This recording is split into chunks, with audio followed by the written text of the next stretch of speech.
Mapenzi ya mwili ni kuridhisha mwili basi. Mtu atakuwa kwenye mfungo, mtu atakuwa kwenye ibada, lakini mwili akikugeuka, adui wa kwanza wa mwanadamu ni mwili. Ndio maana hata ulimi unasifiwa sana, lakini mwili nao ni sehemu ya mwili. Huu ulimi huu ni sehemu yako ya mwili. Bwana asifiwe sana. Hakuna urafiki.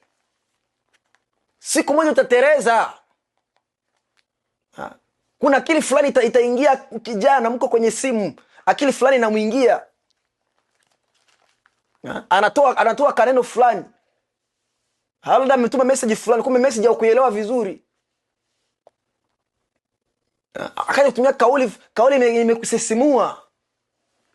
Labda amekusifia, labda alitaka kusifia labda kwa wema, lakini unajua kuchukulia kwa njia nyingine. Oh Jesus, oh tremendous God. Holy Salamandreges. Haleluya Bwana.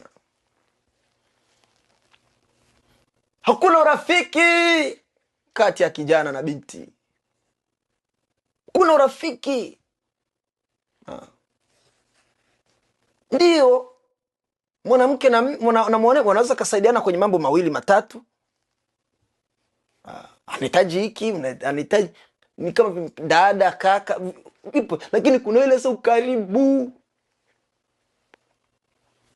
Twende kuangalia filamu fulani mimi na wewe. We just friends. Ni rafiki yangu tu.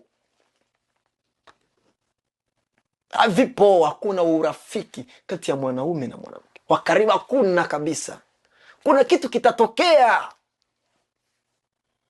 Kuna mmoja wenu ataingiliwa na akili fulani, atanyoosha mkono.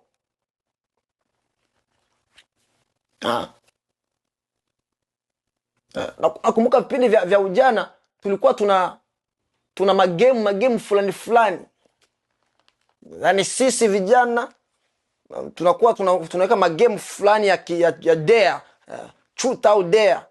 Truth or dare, yani useme kweli au uapishwe kitu fulani.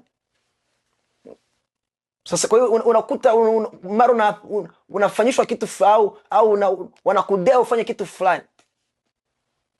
Ndio jinsi nakuwa unakuta ninaenda kwenye kupari na marafiki zangu. Marafiki zake wote wanaume. Kumbe tu vijana ni tujanja, tunamwekea mavidonge kwenye kinywaji ni